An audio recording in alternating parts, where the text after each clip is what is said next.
সুন্দর ভবন আছে, ব্রেঞ্চ আছে, সবকিছুই আছে, কিন্তু আমাদের শিক্ষক নেই। কেন শিক্ষক নেই? একজন মাত্র শিক্ষক দিয়ে কি স্কুল চলে? আমরা দহগ্রাম একটা প্রত্যন্ত এলাকার মানুষ দেখে আমরা কি এতটাই অবহেলিত, আমাদের দিকে চোখ দেওয়া যায় না? এই জন্য আমরা আজকে এই রাস্তা অবরোধ করতে বাধ্য হয়েছি। কারণ আমাদের আপনারা সারা দিচ্ছেন না কেন, এটা আমাদের প্রশ্ন। আমরা আমাদের ক্লাস নষ্ট করে আমরা শনিবার নষ্ট করে আমরা আজকে আন্দোলন করছি। কতটা অসহায় হলে একটা স্কুল এইরকম কাজ করতে পারে? আপনারা উত্তর চাই আমাদের। এই জন্য আজকে আমরা মানববন্ধন নিয়েছি। যতক্ষণ পর্যন্ত আমাদের দাবি আজকে পূরণ করা হবে না, ততক্ষণ পর্যন্ত এই রাস্তা অবরোধ থাকবে। দাবি সঙ্গে সঙ্গে পূরণ হওয়া সম্ভব না। আবার এটা দায়িত্ব হলো অধিদপ্তরে, যারা সংশ্লিষ্ট কর্তৃপক্ষ আছে। এখন পোস্ট ক্রিয়েট, আপনারা বলেন পোস্ট ক্রিয়েটের কথা, কারণ পোস্ট ক্রিয়েটের দায়িত্ব কাদের? পোস্ট ক্রিয়েটের দায়িত্ব হলো আপনাদের। আপনারা চাইলে 1 মিনিটে পোস্ট ক্রিয়েট করতে পারেন, আপনারা চাইলে 1 দিনও করতে পারেন। এখন যদি আপনারা না পারেন, সেই দায়িত্ব আমাদের দিন। আমরা প্রত্যেকটা বাংলাদেশের স্কুলে এই দায়িত্ব, আমরা প্রত্যেকটা বাংলাদেশের স্কুলে পর্যাপ্ত শিক্ষক দিয়ে দেবো, আমাদের স্কুল সহ, যেহেতু আপনারা করছেন না। আর আমাদের এই দাবি যতক্ষণ পর্যন্ত শিক্ষামন্ত্রী না আশ্বাস দিচ্ছে, ততক্ষণ পর্যন্ত চলবে না। আর না হয় আমাদের এখানে শিক্ষক দিতে হবে, তারপর আমরা এখান থেকে চলে যাবো। আজ আমরা কোনো ব্যক্তির বিরুদ্ধে নয়, আমরা আমাদের অধিকার, ন্যায্য অধিকার, শিক্ষার অধিকার আদায়ের জন্য এসেছি। প্রশ্ন করতে চাই, একটি সরকারি উচ্চ বিদ্যালয়ে যদি পর্যাপ্ত শিক্ষক না থাকে, তাহলে শিক্ষার্থীরা কিভাবে মানসম্মত শিক্ষা পাবে? কিভাবে তাদের ভবিষ্যৎ গড়ে তুলবে? আমাদের সুন্দর ভবন আছে, ব্রেঞ্চ আছে, সবকিছুই আছে, কিন্তু আমাদের শিক্ষক নেই। শিক্ষকরা তো বাচ্চাদের ভবিষ্যৎ গড়ে দেয়, কিন্তু আমাদের কেন শিক্ষক নেই? আমরা তো এমনিতে সবকিছু থেকেই বঞ্চিত আছি। আমাদের দহগ্রামটি পাটগ্রাম উপজেলায় অবস্থিত। এই দহগ্রামটি কেন সবকিছু থেকে বঞ্চিত হবে? কেন শিক্ষক নেই? একজন মাত্র শিক্ষক দিয়ে কি স্কুল চলে? আমি যারা দেখছেন এবং শুনছেন তাদেরকে প্রশ্ন করতে চাই, একজন শিক্ষক দিয়ে কি একটা স্কুল চলে? তিনি অফিসের কাজ চালাবেন, নাকি আমাদের বিদ্যালয়ের শ্রেণীকক্ষের মানে পড়ালেখা শিখাবেন? তাই আমরা শিক্ষামন্ত্রীর কাছে জানাচ্ছি, আমাদের পর্যাপ্ত পরিমাণে শিক্ষক দিন, আমাদের প্যাটার্ন অনুসারে শিক্ষক দিন। কারণ আমাদের অধিকার আমরা শিক্ষক পাবো, কিন্তু আমরা সেই মৌলিক অধিকার থেকে বঞ্চিত। আমরা কেন বঞ্চিত হব? আমাদের শিক্ষক চাই, তাই আমরা এই আন্দোলনে নেমেছি। আমাদের পর্যাপ্ত পরিমাণে শিক্ষক দিতে হবে। আজকে এই আন্দোলনের 3য় দিন, যতদিন পর্যন্ত না আমাদের শিক্ষক দিবে, ততদিন পর্যন্ত আমরা এই আন্দোলন চালিয়ে যাব।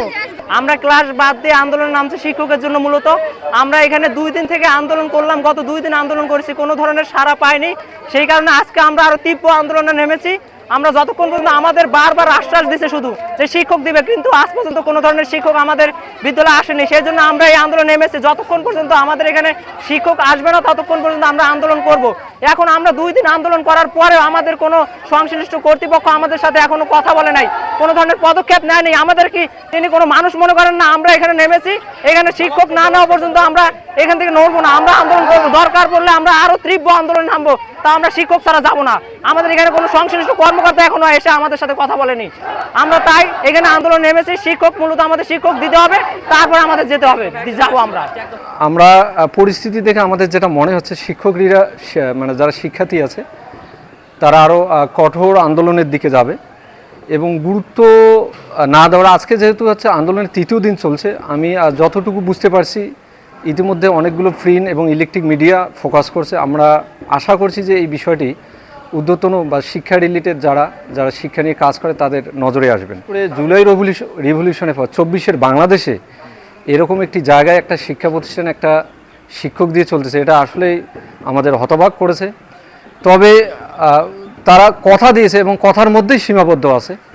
আমি মনে করি বর্তমান যে পরিস্থিতি চলতেছে, এই পরিস্থিতি অবসান ঘটানোর জন্য দ্রুত শিক্ষা মন্ত্রণালয় থেকে এর সাথে সংশ্লিষ্ট সবারই কাজ করা উচিত।